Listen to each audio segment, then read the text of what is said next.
There was a time in the 1630s, even the early 40s, when Amsterdam loved everything I did. The richest and most fashionable burgomasters wanted portraits from me. I made paintings for the head of state. I had more pupils than any other painter.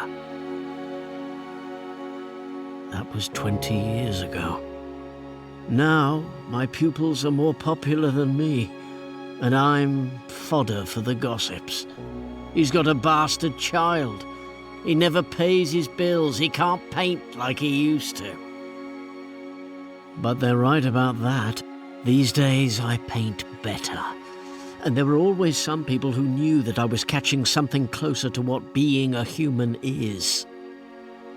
Ugly. Damaged. Old. What ends up on the canvas? What ends up in your eyes? That's all that matters to me.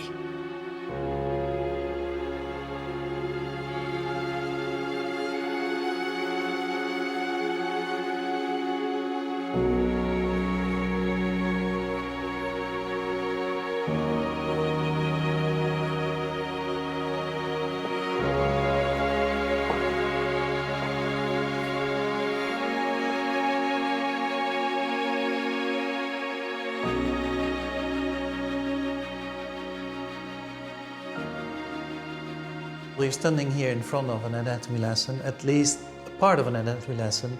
It was severely damaged by fire in the 18th century, but there's still this moving fragment of the middle section that survived. And it shows us the dead body with a brain dissection going on. And Rembrandt is emphasizing the dead state of this corpse. You almost can feel the weight of this corpse. So it's very realistic rendering of the scene. There's no escape. We have urge to look on what's happening here and to enjoy these wonderful broad brushstrokes. This is looking like almost impressionist painting, and it's Rembrandt at his very best.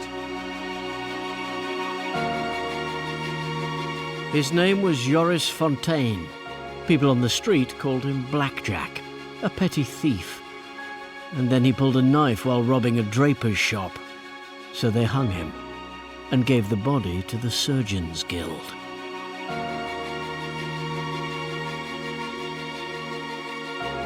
It's my second painting of an anatomy lesson, of course. 24 years since I made the anatomy lesson of Dr. Nicolaus Tulp. I've been married, widowed. I have a son by my dead wife, a daughter by the woman that I live in sin with, my Hendrickje. I'm a different man now. I'm a different painter.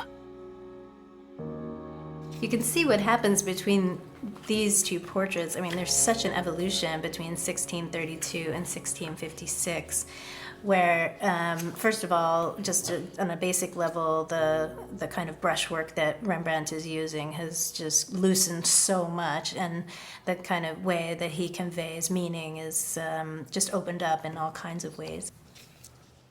It has been said in art history that apparently the Surgeons' Guild was so satisfied with the result of the Dr. Tulp painting that 24 years later they approached Rembrandt yet again. So he was still popular. I think it could have been slightly different. If you look at the fashionable portrait painters of those years, like Rembrandt pupils, they had better things to do in the mid-50s, making great paintings for the town hall or portraying the elite of Amsterdam. They might have wanted to avoid the circumstances in which you had to make your sketches for a painting like this in this rather smelly anatomy hall. Rembrandt, on the contrary, he could really use the money. I have a certain sympathy with this ruin of a man. My pupils get the best work, while I watch surgeons take Blackjack to pieces, looking for his soul inside the brain, his organ of thought, all thoughtless now. What do I know? I'm just a painter, desperate for the 1,000 guilders that I'll get when this is finished. But I can tell you where the soul of this city lies, in money bags and banks and counting houses.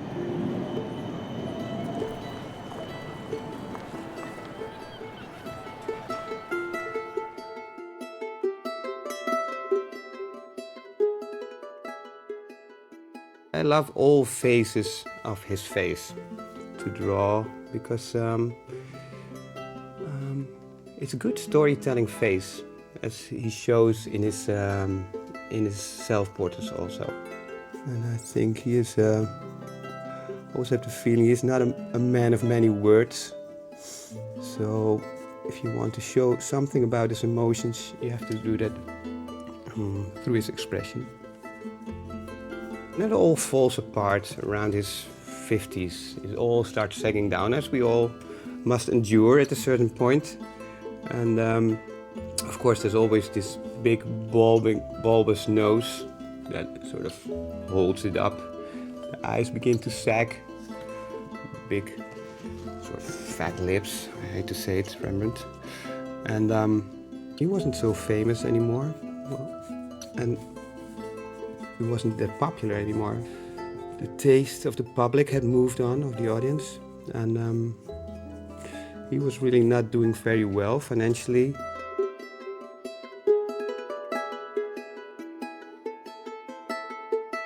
The debts were mounting when I painted my boy, Titus. He was about 14, better looking than I ever was, with a hat, just like his dad's. I love him, but I even owe him money, according to the will his mother wrote before she died. Half of our estate, if I ever remarry, money that I haven't had for years. So no marriage for me and Hendrickje. Love is all we can afford. It's this house that sunk me. That's why I had to borrow 9,000 guilders to pay it off. I tried to sell it last year and buy a cheaper place. Of course, deals all fell through. I've come to hate money, but only slaves can live without it. Once, I was the most successful painter in the city. Now I need some way to stay out of debtor's prison.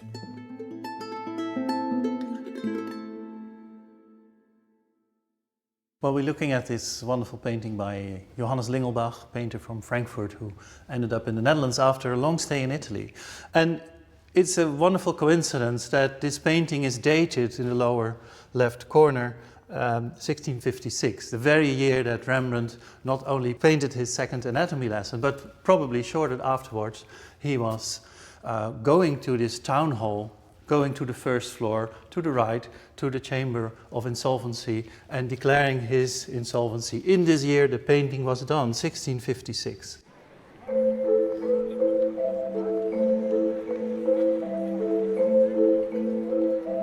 And that's it. I'm a self-declared bankrupt in the hands of the city. It's shameful, but safer. Now no one can knock on my door and demand full payment. I'm protected by the courts.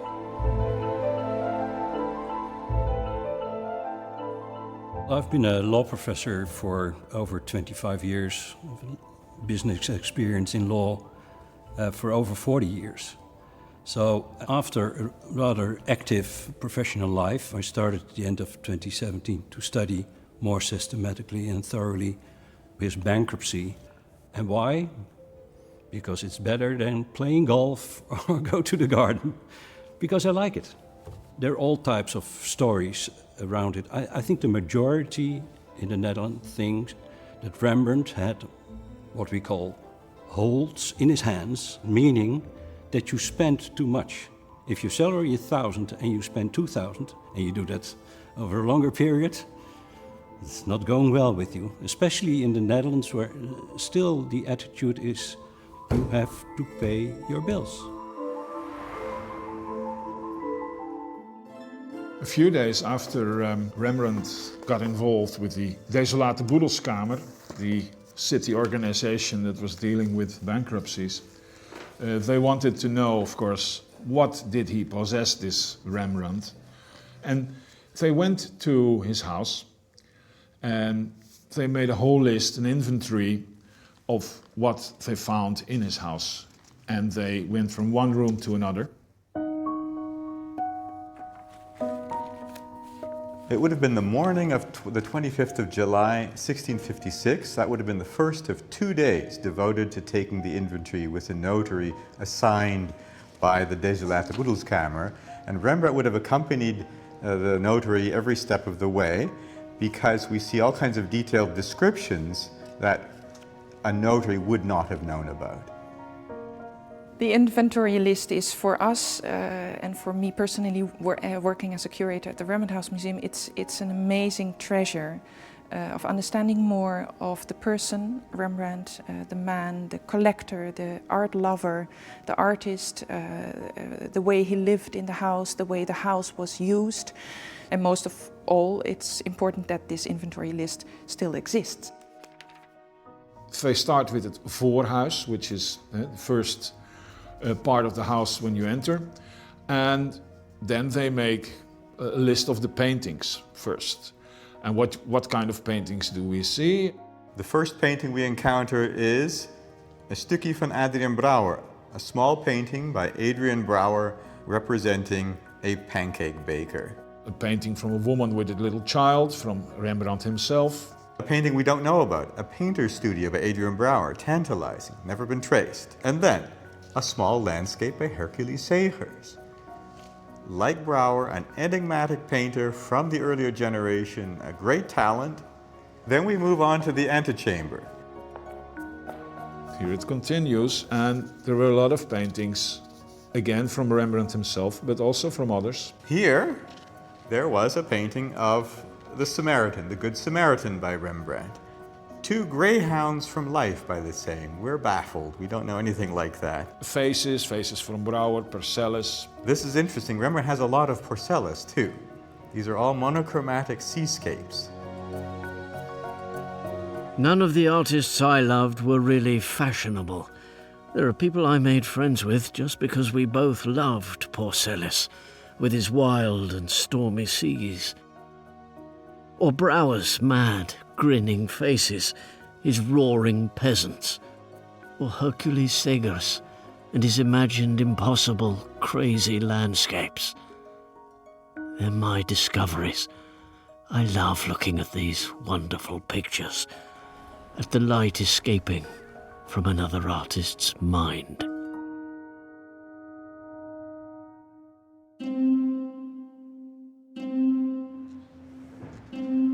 Then they go to the art room, and there you find all kinds of materials, no paintings, but things from porcelain, also statues from the old Greeks, Socrates, Homerus, Aristoteles.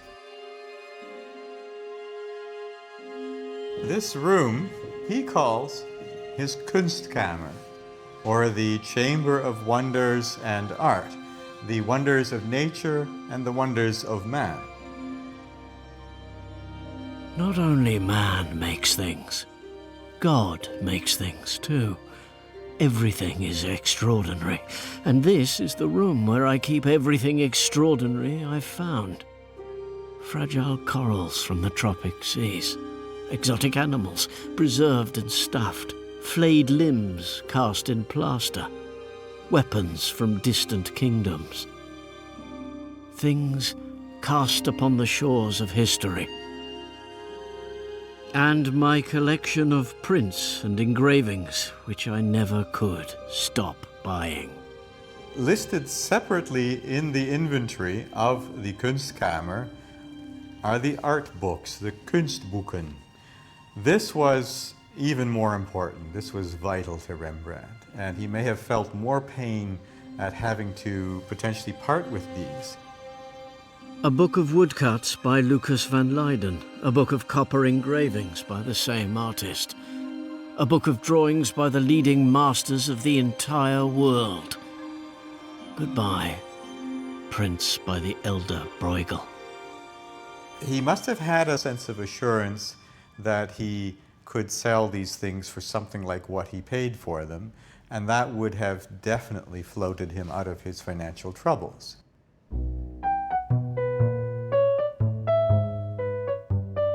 Was this enough to get out of it? That's the question.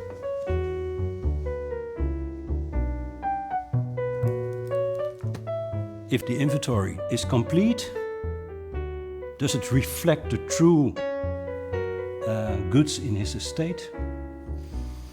I doubt. Normally when people go into bankruptcy in present days, there's always some sniff of fraudulent action or hiding assets, which is rather common for the human being.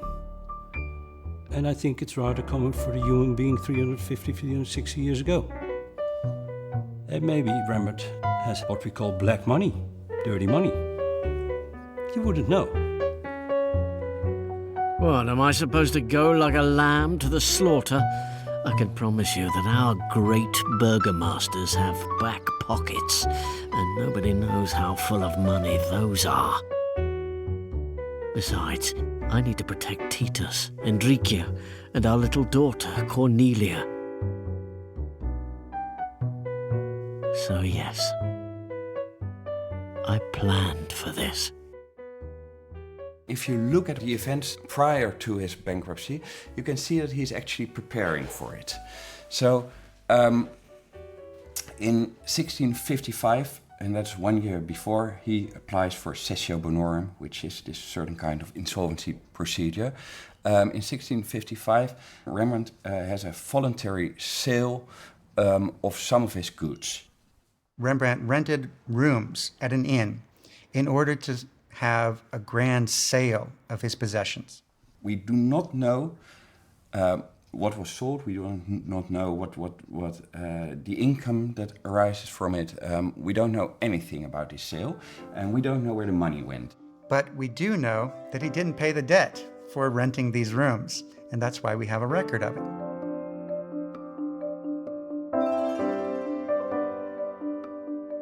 This is 1655, so it's right before his insolvency. And around this time, he loses the copper plates he made so far, which is 90% of all the prints that he ever made.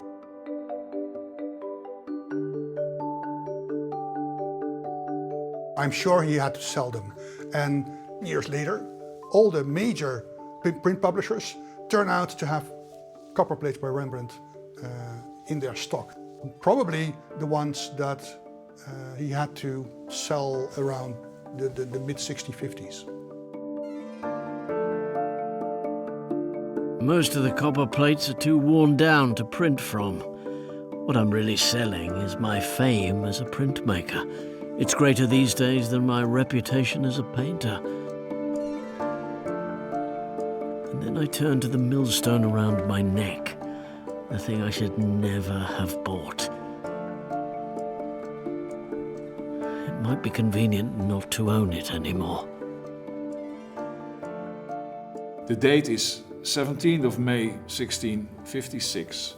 This is the moment that Rembrandt tries to manipulate the situation, that the house, which is of course all the time the most valuable thing around Rembrandt and in his life, that the house is not his, but his son's.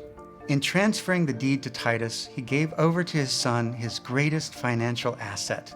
He also must have known that his creditors would have wanted to get a hold of that asset as well. This is the fraud. I mean, this was not done, and he is doing it. This is the fraud. He was making a conscious choice to protect himself and to protect his family rather than fulfill his obligations to his outside creditors. But honestly, when I think about it and I ask myself, what would I have done in a similar situation? I'm not sure that I would have made decisions that were different from what Rembrandt decided to do. That's the way I feel about it. Ever since Titus's mother died, under the terms of her will, I've owed him half the estate. I'm simply doing my duty as a father. Now I'm prepared. The house is set aside. We have some money. I declare myself insolvent. The Chamber of Insolvent Estates takes my inventory, and the auctions begin.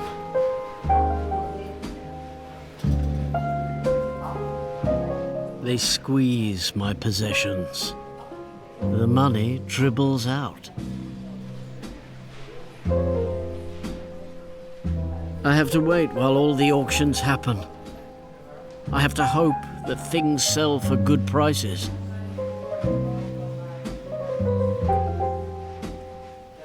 I feel as though I'm up for sale myself, and it all takes more than 2 years.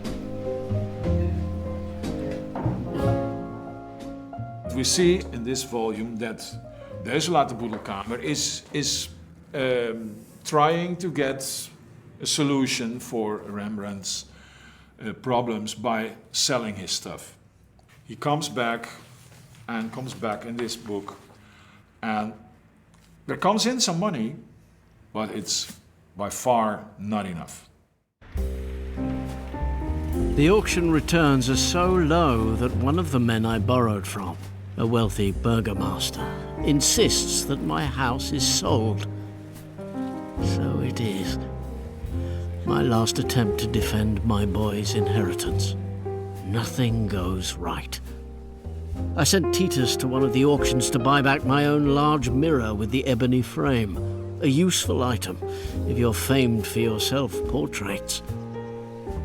He was successful and hired a workman to carry the mirror back.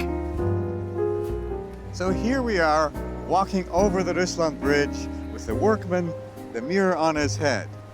Titus starts to warn people, excuse us, this is a precious piece we have here.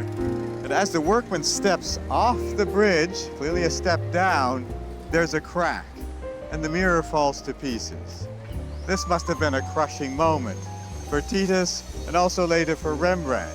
This was the gesture of a loyal son, a prized family possession, likely used for some of the famous self-portraits that we know, and it was destroyed.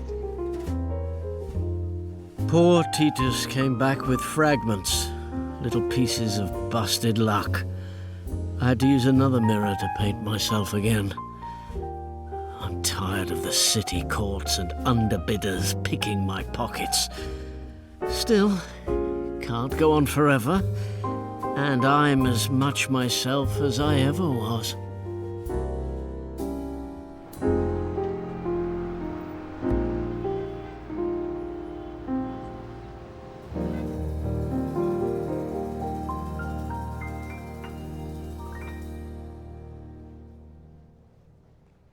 This is an astonishing piece of work.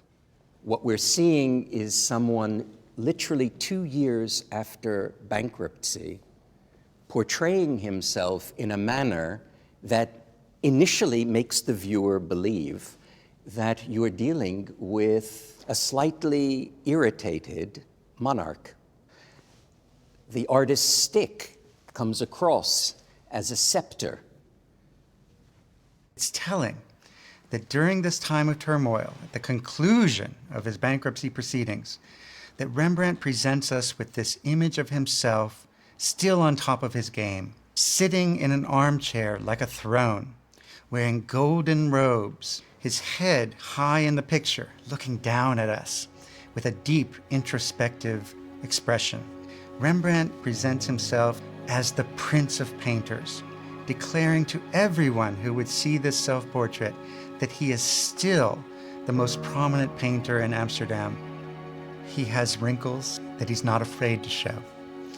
He has a somber expression, but yet still present and lively as the shadow passes across his face. We see the buildup of paint that is an expression of his powers at their height. No other artist could paint in such a fashion.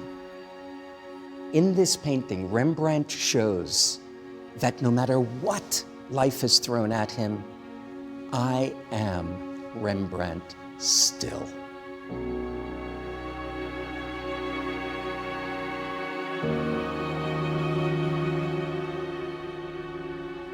Where I'm sitting is not a republic. I make the rules here. How the life of a face is best captured.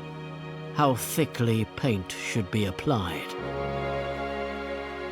How free an artist should be to work in any way he wishes. When he moved into a smaller house and his bankruptcy proceedings had been completed, all of the sales were done, you would think that Rembrandt had a fresh start, but he was not completely clear of potential creditors coming forth and making claims upon him. In order to protect himself from such potential claims, he entered into a scheme with Hendrickje and Titus. They created an art business and hired Rembrandt as their client, so that Rembrandt could say he didn't have assets, he was just drawing a salary. What we see here on microfilm, because the original is heavily burned, is a contract. Contract dated December 15, 1660. And this is a contract between his son, Titus, and Hendrickje Stoffels. You see obviously very clear Titus van Rijn, his signature. And here is Hendrickje Stoffels, but she couldn't write. She made this cross here. Well, Rembrandt could. And he was the genius behind this. The third line is Rembrandt van Rijn, his own signature. Yeah, the only nasty thing is that I cannot directly receive money for my painting. But if Hendrickje and my son Titus will receive that money, then in the end, it comes into my pocket. And nobody knows. So this is a fraud, I think. In essence, Rembrandt was using this business run by Hendrickje and Titus to launder the money that he had earned during this period of his bankruptcy and preserve it for himself. One of the things that you can see with this business is that it also serves as a surviving relative scheme. What Rembrandt does here is make sure that his lover, Hendrickje, and their daughter, Cornelia, will get money in case he might come to pass away. So what Rembrandt's actually doing is protecting his family. He was not a criminal, maybe a little crook. Well, that's something we like, when people are doing things that are not allowed and they get away with it. Only not if you are the victim of this guy. Then you don't think it's funny.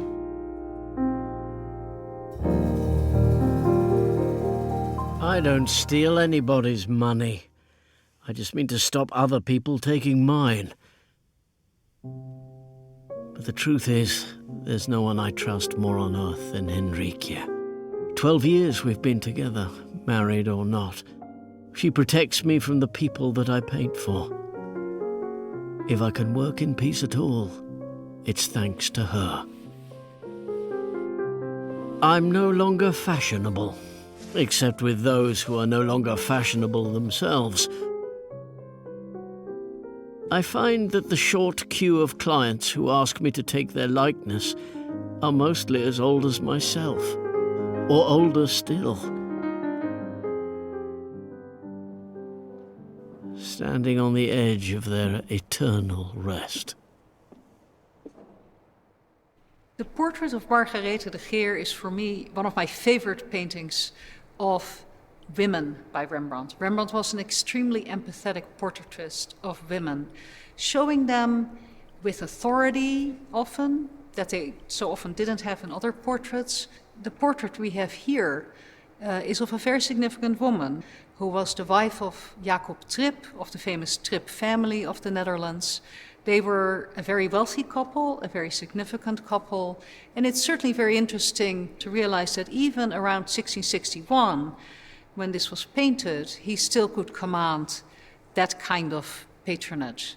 Margarethe projects a real gravitas, but I don't think a sternness or harshness. She looks thoughtful, and she looks both at us and perhaps a little bit internally as well. Rembrandt really seems to have developed a specialty in painting age and the process of aging, studying what happens to faces, what happens to skin, how eyes get more watery, how hair gets wispier, and all these things he tracked and showed in his portraits. As we age, we become poorer and poorer copies of our younger selves. Every old face carries the memory of something finer, firmer, more foolishly hopeful, mine included. So, when I'm commissioned to make a painting of the Apostle Paul, I sit for it myself. My face all hills and valleys, lines and blemishes. It's perfect. He depicts himself as St. Paul. But on the other hand, it's Rembrandt himself. You see Rembrandt as he is. He really only focuses on what we need as the viewer to construct the image in our head. We see a turban, which is just a few brush strokes, but we see a turban. His hair, which is fantastically painted with this dry brushwork. Only a few grey curls, but it's nearly as if you can touch it. In everything, he only touches it and it becomes the real thing. The rules of art were Italian beauty, classical beauty, and what does Rembrandt do? He's the rebel. He paints us as we are, with all our wrinkles, with his kind of saggy cheeks, and we see him, but at the same time we see ourselves.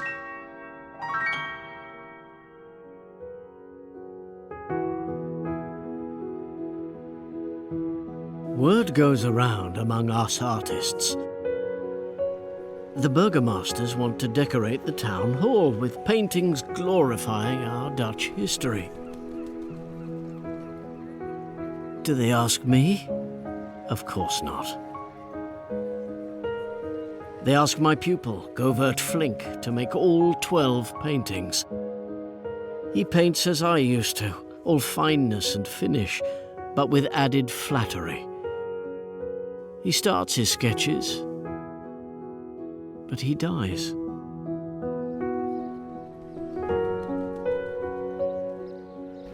So the burgomasters have to ask other artists to complete this great cycle, and I'm one of them.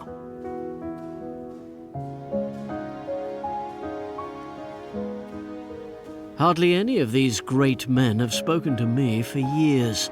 It's a chance at last to reclaim my place as the greatest painter in the country. They give me the very first scene in the cycle, the moment when our ancestors, the Batavians, led by Claudius Civilis, take an oath to rise and revolt against their Roman overlords. Rembrandt paints the leader, the main leader, sitting behind the table together with, well, all of the great other chiefs of the Batavians. And the way he uses light as a main tool is absolutely incredible. It's if the tablecloth is illuminating in a way that's never been seen before. But for some reason, and we do not completely know why, the burgomasters of Amsterdam didn't like the painting at all. So it must have been installed and hung there for just a few months. And then he had to take it down again. What we believe is that Rembrandt cut this 5.5 by 5.5 meters painting back to 2 by 3 meters, which is actually the painting that we are seeing right now in Stockholm.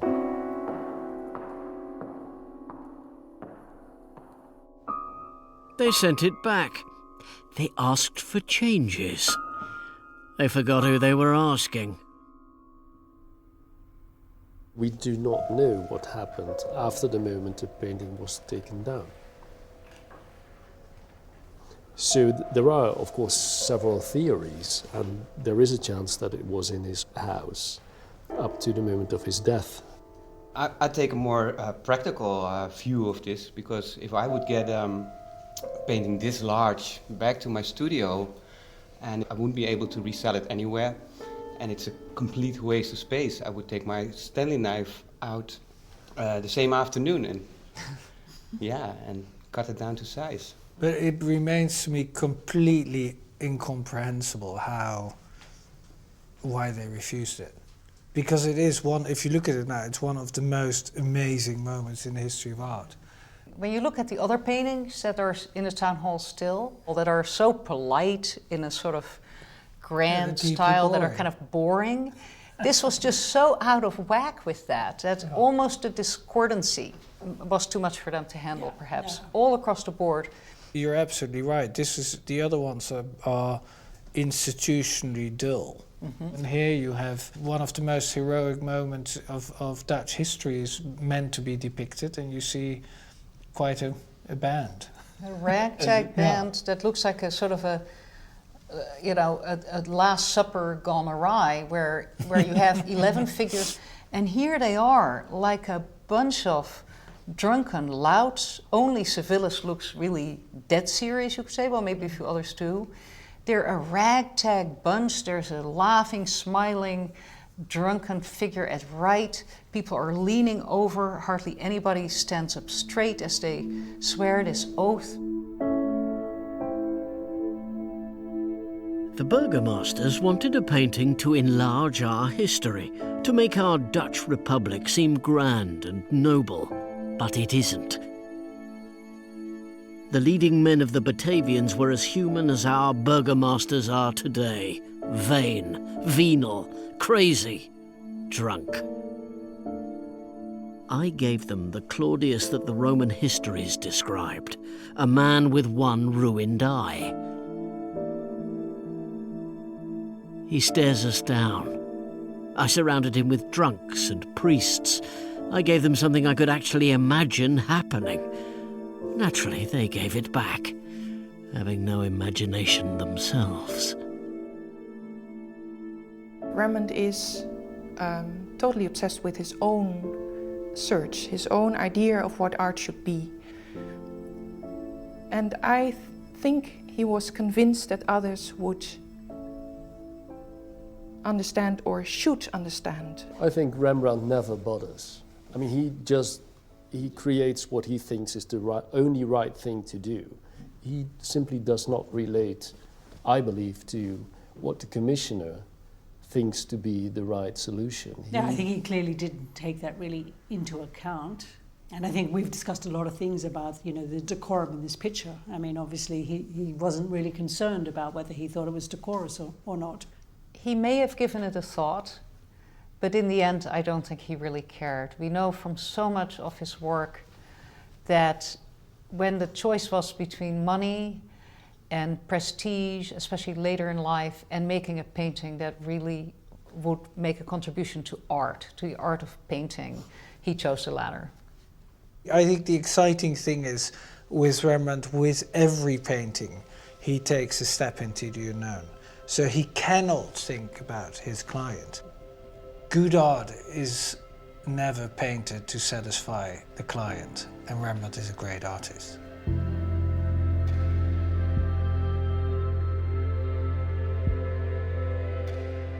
Rembrandt's legacy is, of course, his art. During these periods of financial distress and personal turmoil, his art hardly suffered. In fact, most would say it flourished because through all the turmoil, Rembrandt maintained his supreme autonomy over his work. There was a common question asked to painters in the 17th century that still gets asked of painters today. how do you know when a painting is finished? Rembrandt's answer to that question was, a painting is finished when the master has realized his intention in it. This anecdote is an extraordinary declaration by Rembrandt of the power that an artist has over his product. To be misunderstood by pompous fools, well, it's a sort of badge of honour. But there was another commission that year that went much better. More men at table, but this time a group portrait for the leading members of the Drapers Guild. I painted them as though I'd interrupted their meeting, and now they all stare out at you. What are you doing here?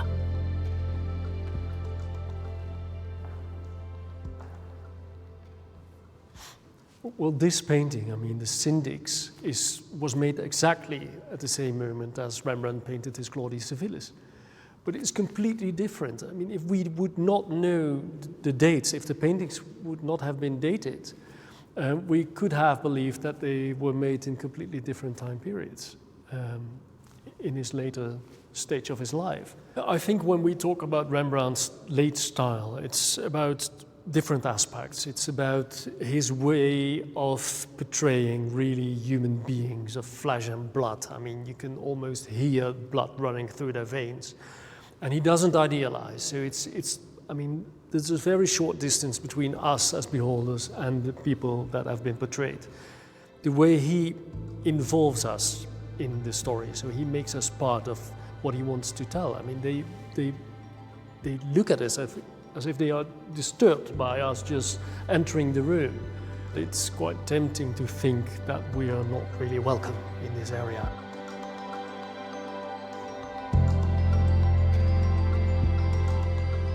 I make them into actors in this little drama. I play with where they're placed until it all seems right to me.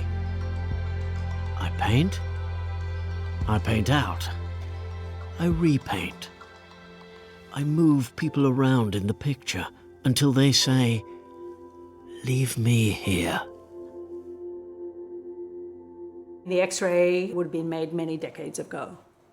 The next image, it's not a full image. Essentially, the majority of the painting was scanned. And then this gave much more detailed information about what was really going on with those changes.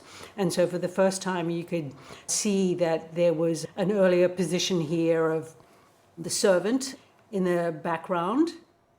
He seems to have been here at the lower right. So it sort of seems that he was positioned some 3-4 times before he actually had his final position here in the background. I think this is probably the kind of change you see invariably in these more complex compositions. I think he was constantly sort of changing and experimenting. How else could one explain the kind of things that you sort of encounter in these paintings?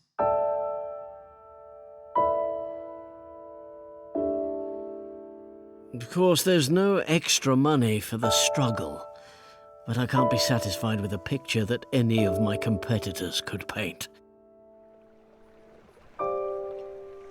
This year's been hard. My little family mustn't starve.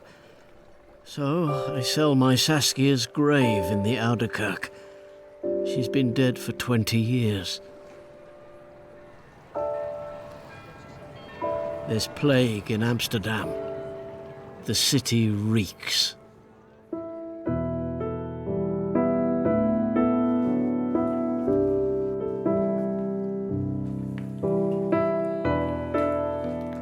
So, this is a burial book from the Westerkerk, and there's registered here on the 24th of July 1663, there's the burial of Hendrickje Stoffels.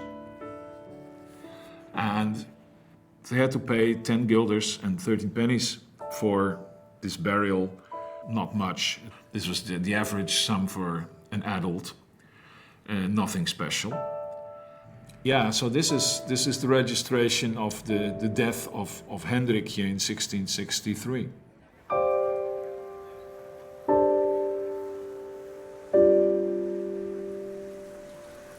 The plague took her from me.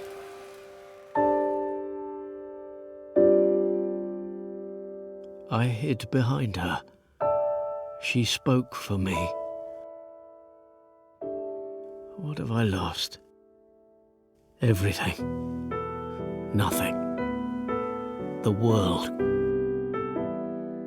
My wife in all but name, a mother for Titus and Cornelia. 10 guilders for a rented grave. Hendrickje.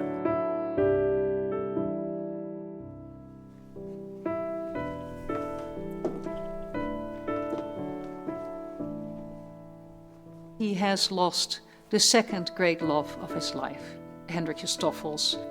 And so inevitably you would have to think that he is sinking back on this period of adversity. The fact that despite all that, he sticks to what he loves best perhaps in the world, which is to paint and to make innovative painting, is to me an incredible and astonishing accomplishment, not just of painting, but of will. Rembrandt has created probably the best portrait of himself that he made in a long career of making self-portraits. Let's take the most extraordinary aspect of this passage of the hand, where you see him holding, with kind of a rough outline of a thumb, first of all a palette, a bunch of brushes like a spray, and this long stick with a knob at the end, which is called a mole stick, something that painters use to steady their hand when painting. And this hand almost disappears. Indeed, there's almost a little violence in how he does this painting. When people say that Rembrandt is really a modern painter, this is the sort of thing they think about, where this indeed becomes an almost abstract set of forms.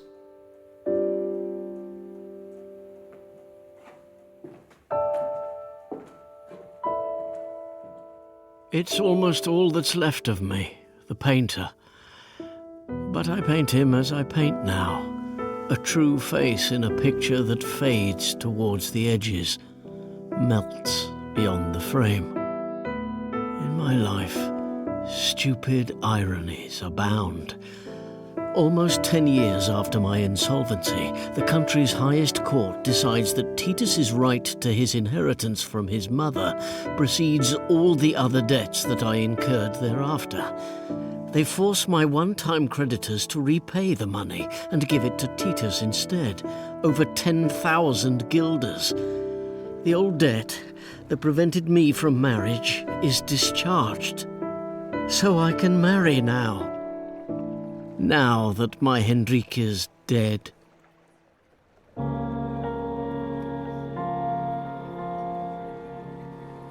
And now, of course, 2 newlyweds commission me to paint their portraits, but as historical figures, as Isaac and Rebekah from the book of Genesis.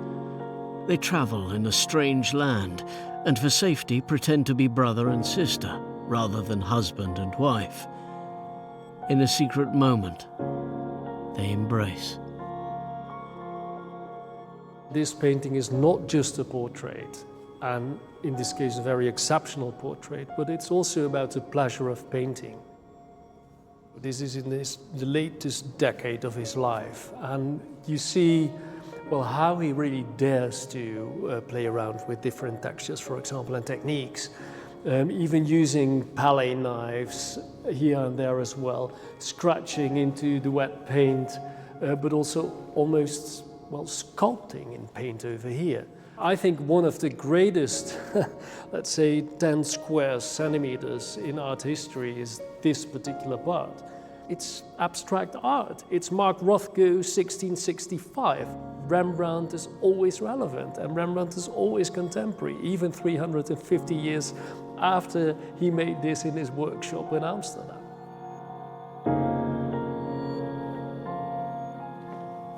When Vincent van Gogh saw this painting for the first time, he was totally blown away by the painting, and he wrote to his brother Theo that this was the most intimate painting that he had ever seen, the most sympathetic painting he had ever seen. It's all about touch. Yeah, I think Maybe I'm exaggerating, but I think that Rembrandt invented intimacy. He looked and searched for the most natural gestures to express certain emotions. In this painting, for example, it's how he's placed Isaac's hand on Rebecca's bosom, and then she's gently stroking that hand. And then there are the two other hands that frame these two central hands, as it were.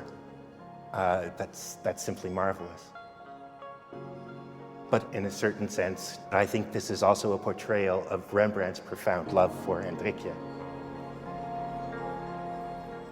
I remember what it was like to be a lover.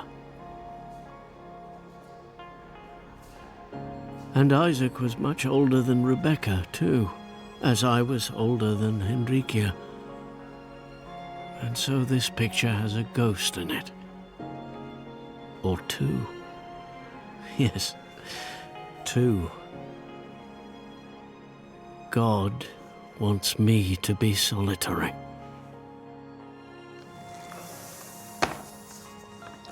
And now it's the final registration on Titus van Rijn, the son of Rembrandt. It's written here. And he was buried on a Friday, on the 7th of September in 1668. So 5 years after Hendrickje Stoffels, Rembrandt's son, Titus, he died as a young guy.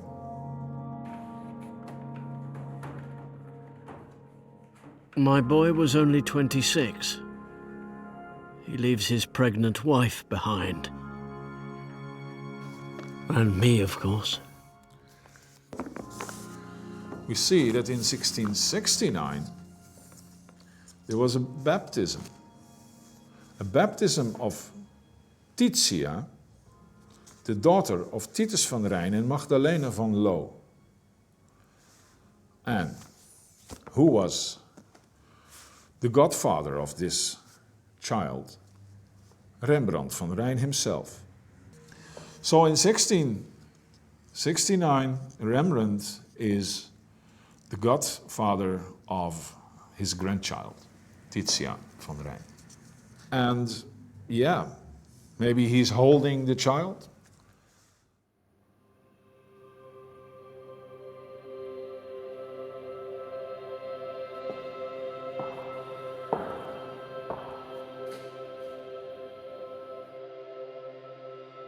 This is the moment in 1669 when he paints Simeon in the temple carrying the little Jesus. And we know that, according to the Gospel of Luke, Simeon was promised not to die before he saw the Savior. And this is that moment. And we see Simeon, closed eyes, with the little baby and his hands in prayer. It's quite striking to see that Simeon was allowed to die at this particular moment, but so was Rembrandt. This was the painting that was still on Rembrandt's easel when he died, 62 years old.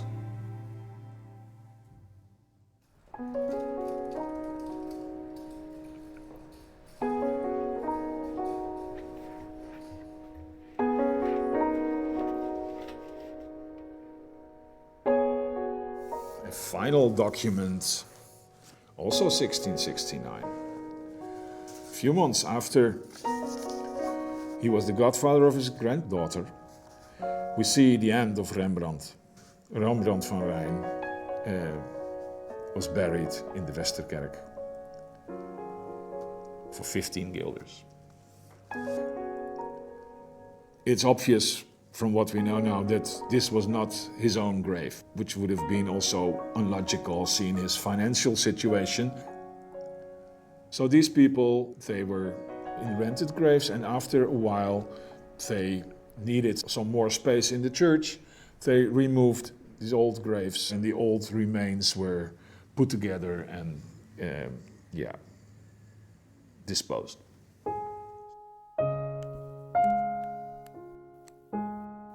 Usually the story of Rembrandt ends as all romantic artist stories should end. The artist alone and unknown and unloved. I remembered his daughter being still alive. I thought it'd be nice if she took care of him. She visits him, and while he's working, of course, on another self-portrait. And at the end, as Cornelia leaves, she gives him a little kiss, and he is there all alone in his studio. Finally, that moment has come, and he looks through the window. He sees her leave and disappear in the snow.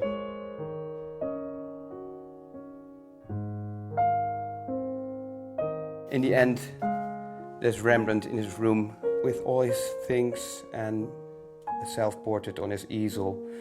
He looks to the ceiling, he looks outside, he looks at the moon and the passing clouds. And as it gets really dark, and you see his fading self-portrait. And it all ends in darkness.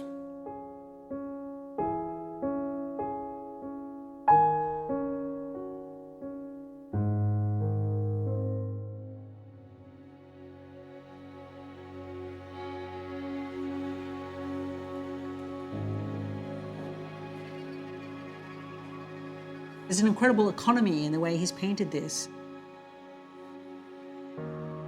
He does away with his sketch layer in the painting. He just paints directly on top of a brown ground in an incredibly quick, experimental fashion. I think it was painted quite quickly, even though there are changes that have happened in the hat. You know, initially we see in the X-ray there was a white painter's cap, but there are other parts that were obviously painted just in very quickly, probably a matter of hours. The face, of course, is brilliant. And of course the flesh paint is fabulous, the way it's just manipulated and to create this sort of texture of the aging skin. I see somebody who is still fully in command of his skills and still experimenting and still a searching artist. That's what I see in the painting.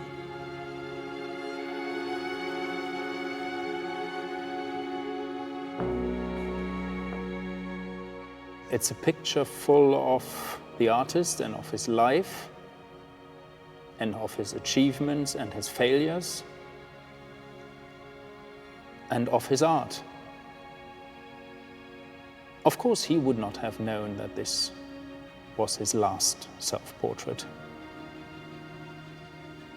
But perhaps he had a faint feeling it might have been his last.